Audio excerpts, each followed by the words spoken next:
देवियों और सज्जनों, आपको सत सत नमन। मैं डॉक्टर जनार्दन तिवारी आपको आत्म परिचय के 43वें भाग के 30वें परिच्छेद में ले चलता हूं। सर्प का प्रभाव, सर्प के विष का प्रभाव, सर्प का कुप्रभाव, सर्प किसी को डसेगा नहीं परिवार में, उसके संबंध में मैं आपको बता रहा हूं। आप ध्यान लगाकर जरूर सुनेंगे, ऐसा मेरा पूरा विश्वास है। पूर्व प्रसंग को जोड़ते हुए मैं आगे आपको बताना चाहता हूं। जरत्कारु ऋषि उठ बैठे, लेकिन अंत में उन्होंने सोचा कि अच्छा तो हुआ, धर्म तो बच गया, लेकिन मेरी धर्म पत्नी ने मुझे सोने से जगा दिया, इसलिए मैंने कहा था कि मैं परित्याग कर दूंगा। कहा, देवी मेरी धर्म की रक्षा किया, आपको नमन करता हूं, लेकिन आज मैं आपका परित्याग भी करता हूं। अब सुमनसा कुछ नहीं बोलती हैं। उन्होंने भगवान भोलेनाथ को याद किया। ब्रह्मा जी वहां पर उपस्थित हुए, विष्णु जी उपस्थित हुए, भगवान भोलेनाथ उपस्थित हुए।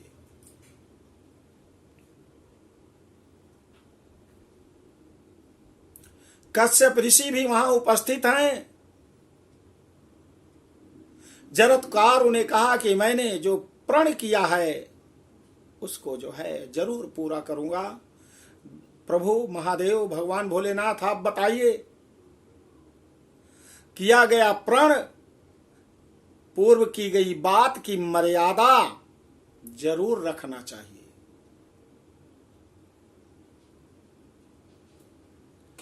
प्राण जाए पर वचन न जाई, ऐसा कुछ क्या मैं करूं? मेरी धर्म की रक्षा किया है सुमनसा ने, लेकिन मैंने पूर्व दिए गए वचन के अनुसार मैं इनका परित्याग करने के लिए वचनबद्ध हूं, इसलिए मैंने परित्याग किया है। उपाय बताइए, कोई क्या करूं? ब्रह्मदेव ने कहा, प्रभु भोलेनाथ, जरूर इनका वचन भी रहे और सुमनसा को दुख भी ना हो, इसलिए हमारे चारों वेदों में यह है कि विवाहित स्त्री को जब तक संतान ना हो जाए तब तक उसे उसका पति परित्याग नहीं कर सकता और नहीं करना चाहिए।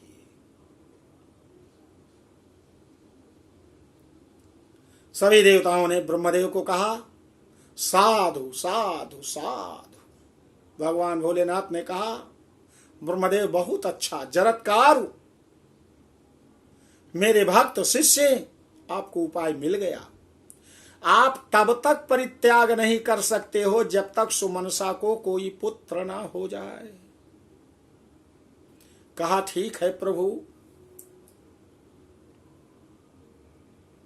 जरत्कारु रहने लगे। सुंदर समय आया, सुंदर समय आया और 10 वर्ष के अंदर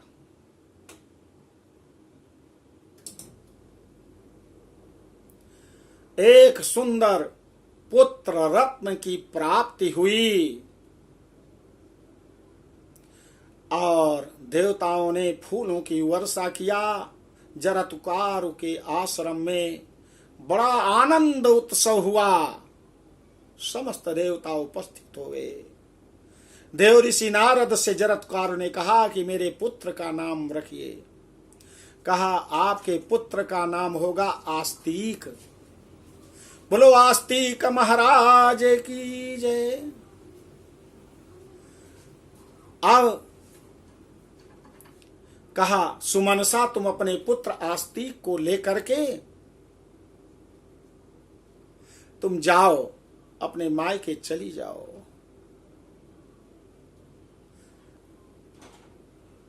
कहा, ठीक है स्वामी।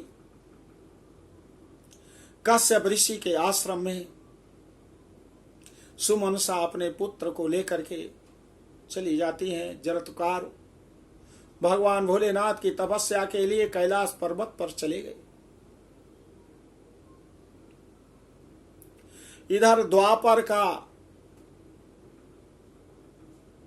समय आया, महाभारत युद्ध समाप्त हुआ, राजा परीक्षित राजा बनाए गए। तक्षक ने उन्हें एक सप्ताह में डस लिया। श्रीमद् भागवत की कथा उन्होंने सुनी है।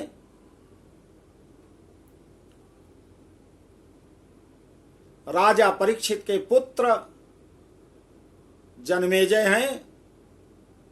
उन्होंने व्यास जी से प्रश्न किया,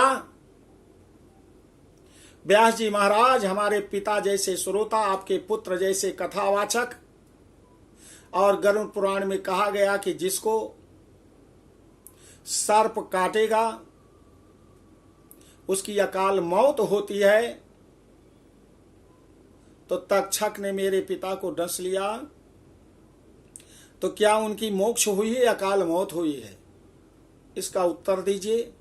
इसका उत्तर वे नहीं दे पाए।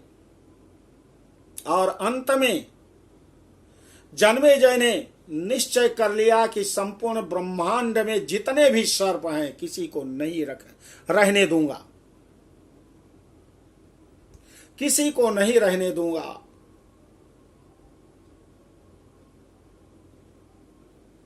सर्प यज्ञ कराने के लिए निश्चय कर लिया। अशुभ मुहूर्त में नाग यज्ञ कराना आरंभ कर दिया जन्मेजय ने। सारे ब्रह्मांड के सारे सर्प आ करके उस नाग यज्ञ में आकर स्वतः जलते चले जा रहे हैं। सृष्टि के संपूर्ण सर्प नष्ट होते चले जा रहे हैं। केवल एक तक्षक बचा हुआ है। तक्षक इंद्र की सभा में गया, कहा मुझे बचा लीजिए। कहा अवश्य बचाऊंगा। वो इंद्र के सिंहासन के पावे में लिपटा हुआ है, छिपा हुआ है, लेकिन मंत्र में इतनी पावर होती है कि वो तुरंत पावे से गिर जाता है। जैसे यहां पर ब्राह्मण लोग मंत्र का उच्चारण कर रहे हैं, क्योंकि संपूर्ण विश्व, संपूर्ण जगत देवताओं के अधीन है। संपूर्ण देवता मंत्रों के अधीन है, संपूर्ण मंत्र ब्राह्मणों के अधीन है। इसलिए ब्राह्मण देवता हैं और ब्राह्मण जो है मंत्रों का उच्चारण कर रहे हैं। सारे सर्प आ करके उस यज्ञ में अपने को भस्मीभूत कर दे रहे हैं।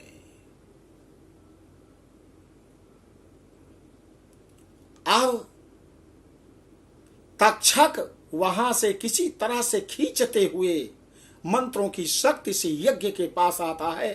इंद्र भी वहां पहुंच जाते हैं।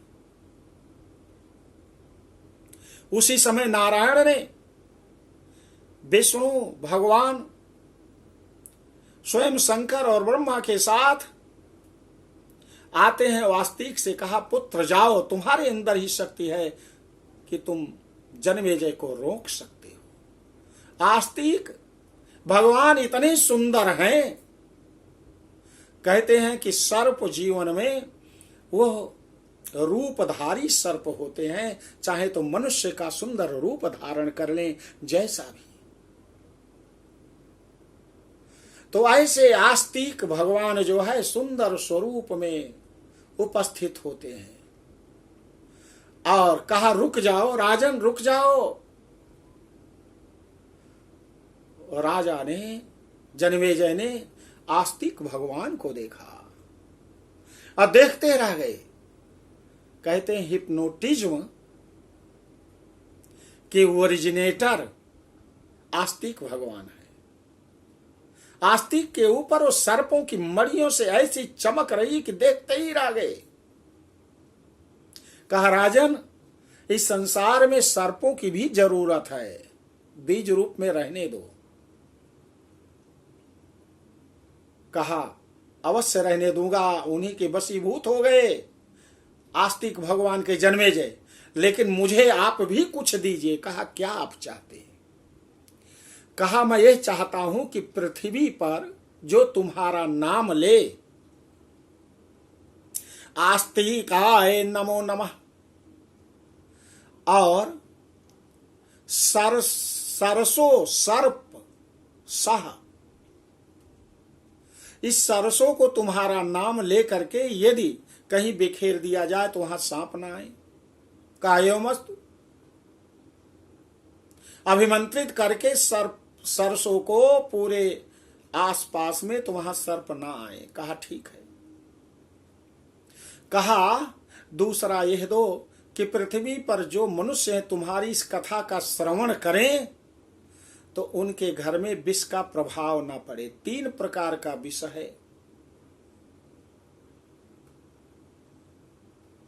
ईटिंग पॉइजन, ड्रिंकिंग पॉइजन और टॉकिंग पॉइजन, खाने वाला विष।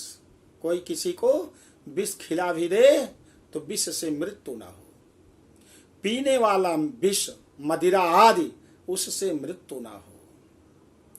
और कोई कितना भी एक दूसरे को पिता अपने बच्चों को बोले या बच्चे अपने पिता को बोले, पति अपनी पत्नी को बोले या पत्नी अपने पति को बोले, परिवार में कोई भी चाहे हर्ट करने वाली बात क्यों ना बोले, लेकिन कोई हर्ट ना हो।